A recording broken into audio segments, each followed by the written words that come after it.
O le vi inga lava ma le whaaftai ma le whaamanu I le atua. A wao lea ua tātou au dia mai le nei tūla fiafi tātou te Faafeiloaiga Sapati o le atua. Fifia o le anganga e whaatalofa Faafeiloaiga atu.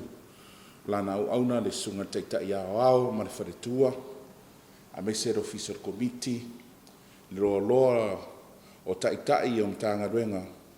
I le lalolangi a toa mai lawa I Amerika se ia pa ia Samoa nei.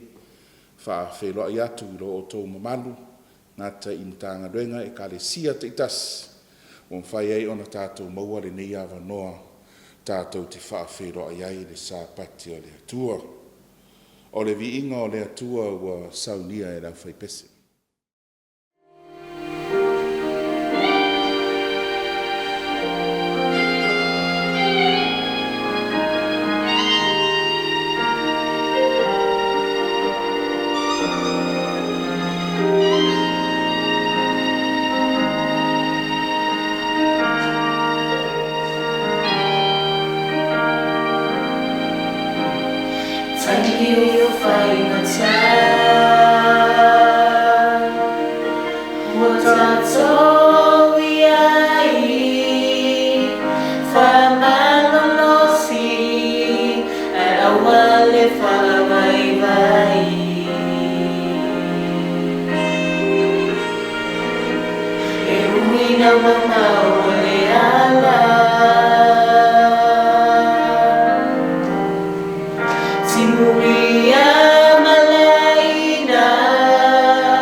tātou te talo.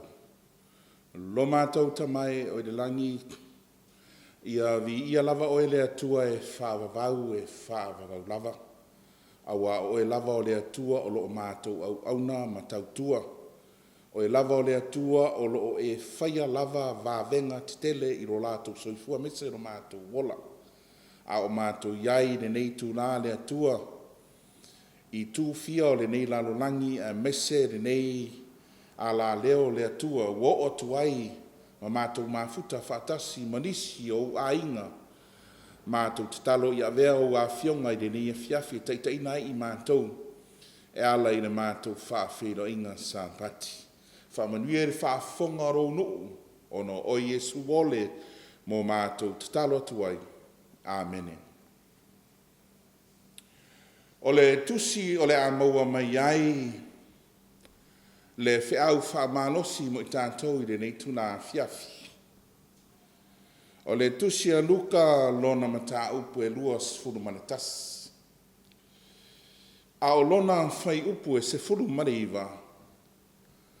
O i nā o le amaua mai ai se manatu au tū mo i tātou i le nei e fiafi.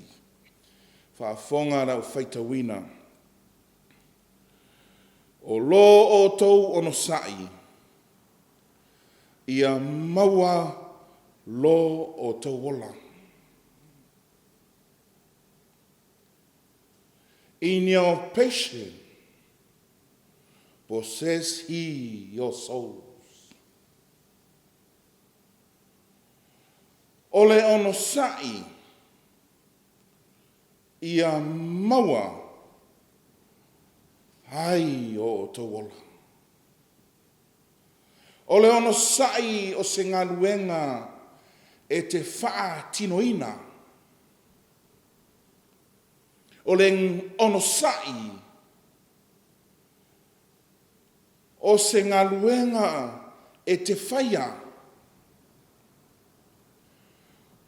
Po se awala e te ui ai. Po o a whaingata. Po o a whawhita uri. E te ono sa.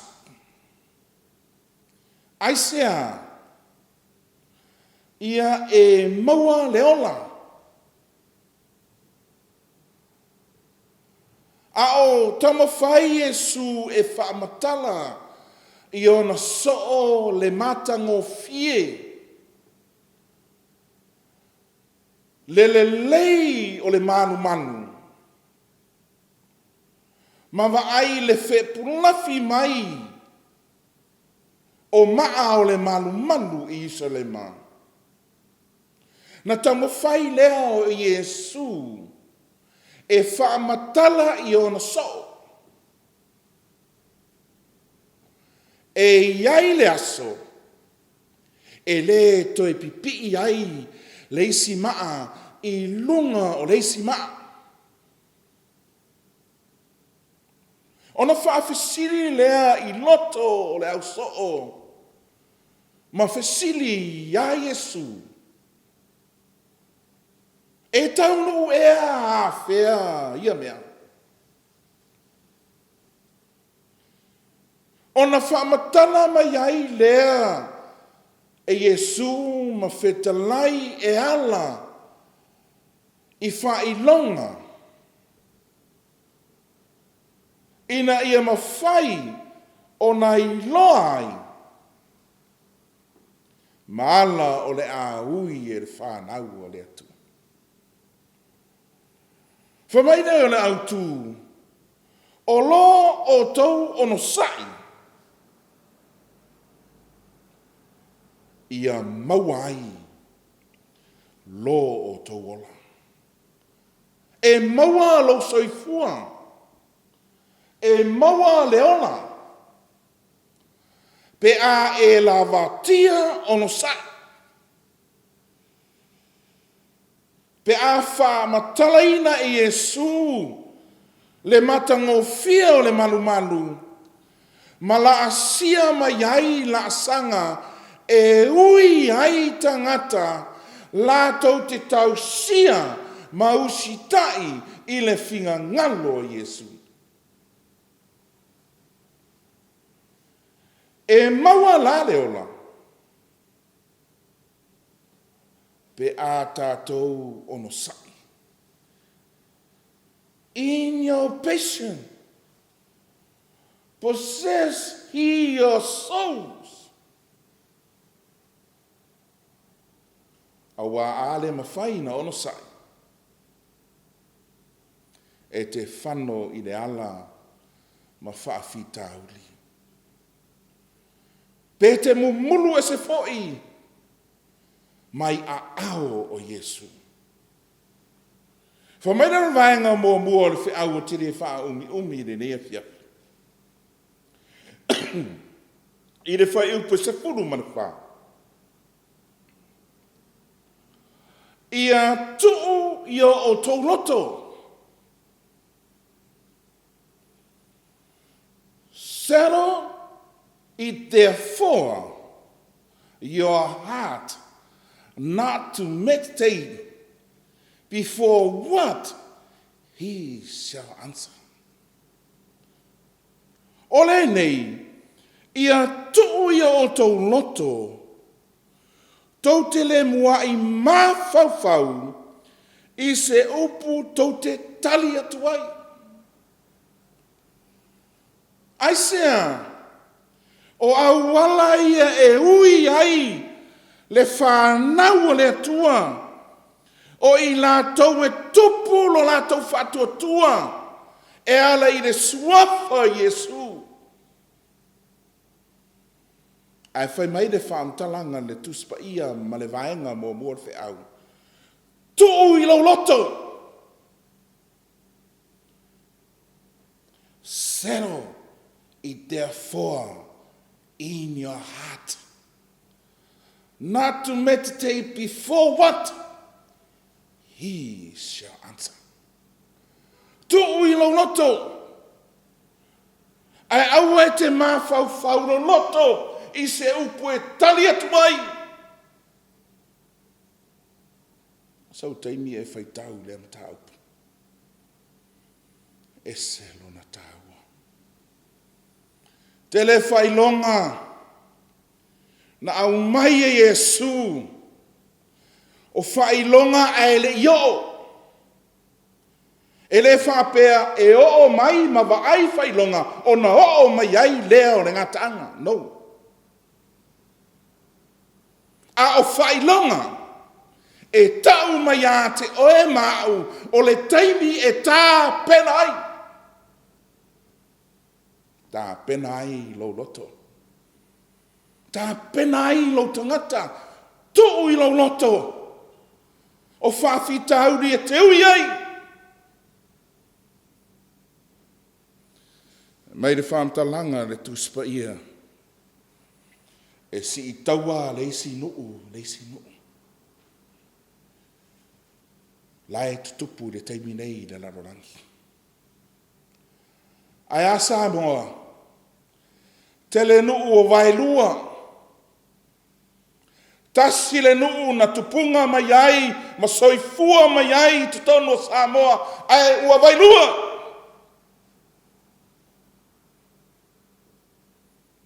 Whailonga. A le mana onga o le atua, mo lana whanau, o lo o tau ono sai. Aisea, e ui tinga, e ui whaingata, e o mai ma fui e, o whailonga i o tātou vaia, o wha mai. Ai whai mai le whamtalanga le tuspa ia le vaenga mua, tuu i lo loto. Aua e te mawhau lo loto i se upu e tali ai. Aisea, mai le whamtalanga le tuspa ia, whai upu se fulu malirima. For I will give you a mouth, le upu. O te tuina atu le upu I lau fofonga. O te tuina atu le poto. E le mawhai e se tasi. O na tali pe te e mai. Ka mera na whantalanga ne tuspa ia. I le vaenga i le nei tu na fiafi i le vaenga mua le whiang. Ia tuu i lo loto. A wā o whailonga ma mea ua tā ua le tuspa ia. Se teimi e toi se su e ma e toi whaitau ai. E ao o na tau mu uia. A ia tuu i lo loto. O le ase tali e te tali atu ai, e le mawhai e lau tali na, o na toi ava ese. Mea wa uma na valo ia e le tuspa ia. Ai whai meire au tua re whi au ono sa. E mawai lo o tō wola. E tō i le atua, upu i lau whawhonga. Le tangata le e ono sai ti ngā. E ui whaafitauli. E tali tonu i le suafo Jesu. Ai le tuu, e le atua, le upu, o le tangata, e le lava tia ono sai. E le tua, e le atua, se upu i lo whonga. Pe a whai e te tau swai i le atua. E te whai upu i le atua. Ai tuu e le atua, upu i lo whonga. A wae reise tas. E mawhai o na tali mai ia te oi. Ai whamai re whamtalanga le tuspa ia. E se lona tāua. E o lava i te tono a inga. O mātua o oso matua whawhine. Whamai re whamtalanga le tuspa ia. O isi foina e whawhio tia o tau.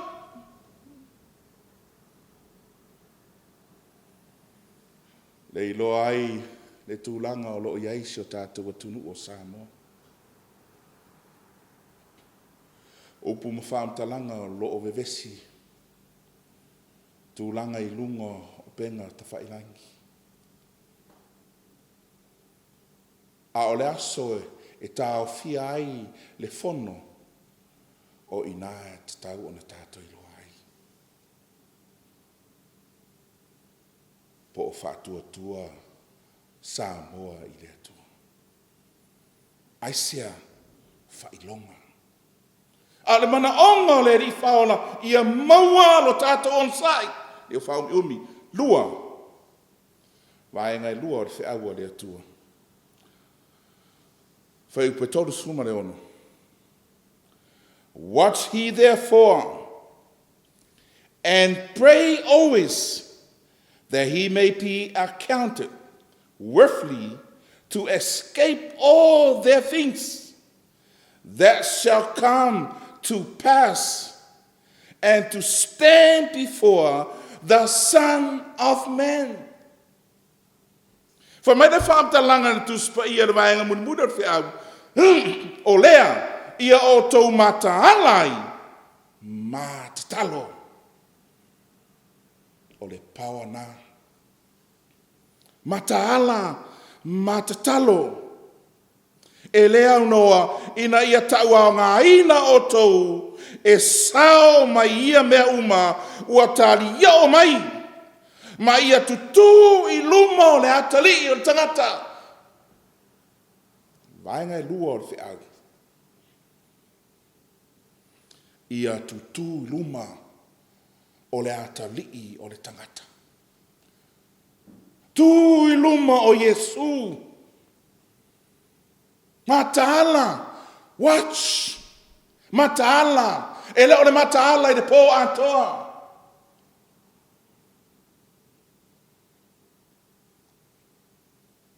A ia o tou. Vava ai. A wawa i whai to aleri. Fa meira whamtalanga na tuspa ia. Ese lona tāua ina ia taua ngā ina o tau e sao mai ai. O lo o tau on sai e maua ai leola, e leola e whaavavau, a o lo soifua, e te ono sai ti ngā o whaafitauri. E te sao mai ai.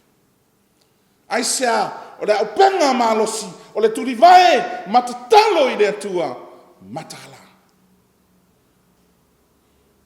Ui tātou whaingatā o le nei soifuanga. Ere ia o me Samoa. E leo la ngona fo e nisi. Le ti ngā ma le whaingatā o mai.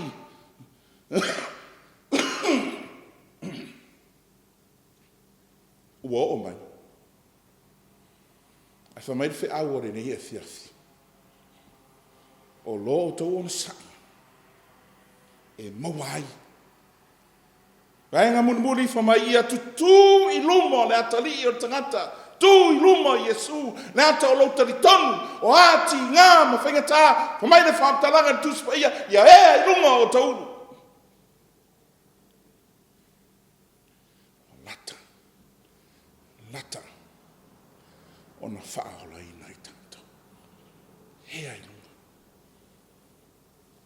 Waiwhai tu toa. O mai lua nufo ai ngā tupu los furu anu whai po iwa. Tala ia i o se fatu. Ina ua maua i o se fatu le tala. E iai tangata po le fili. O rea mai e tau mai o se fatu. Sete i o se fatu po kalame. Pongi matatalo. Ai whamai whai upo iwa. A whai e o mai me leanga ia te mātou. Mātou te tutu lava i rumo re nei whale. Po a sawanga, po a mai e o mai onge. Mātou te tutu lava i rumo re nei whale o lo iai lo swafa. E ata nā o le whi aua le atua re nei e fiafi. O a lava whaingatā ma me o mai le soifuanga nei mai ma whapitauri tu i luma o Iova. Tu i luma o le atua.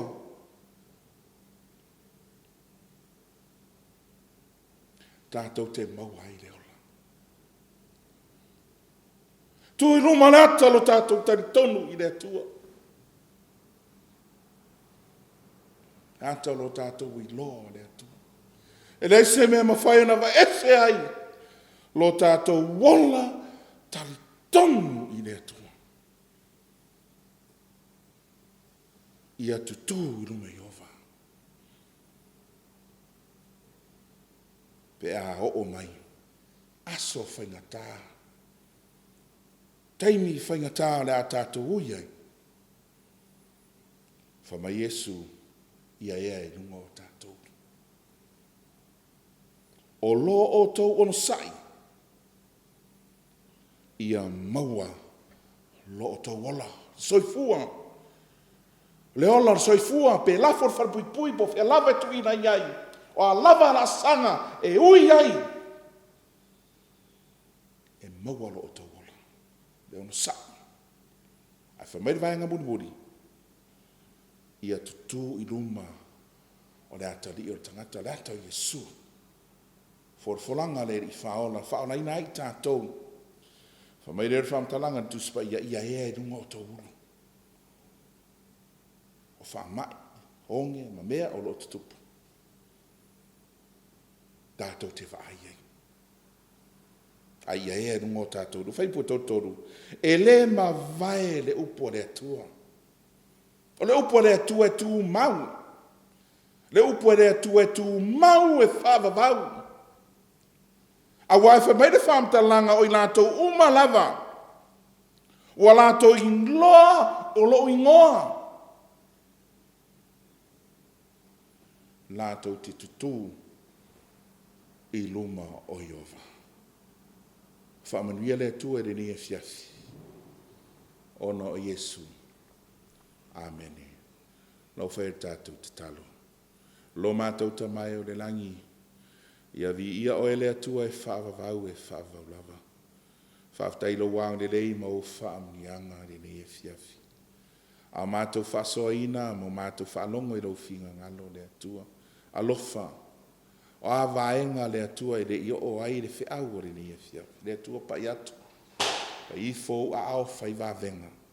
Taitaina i mātou le ne e fiafi le atua.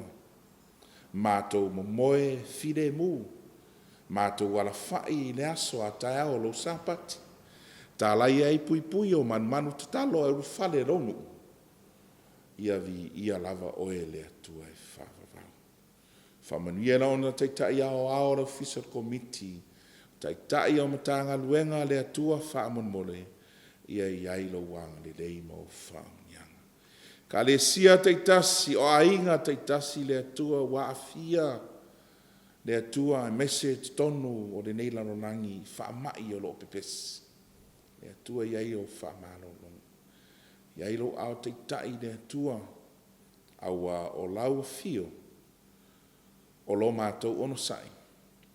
Mātou te mawai le ola. Whamnia re ne e fiafi o no Iesu wole mo mātou te talo toe. Amen.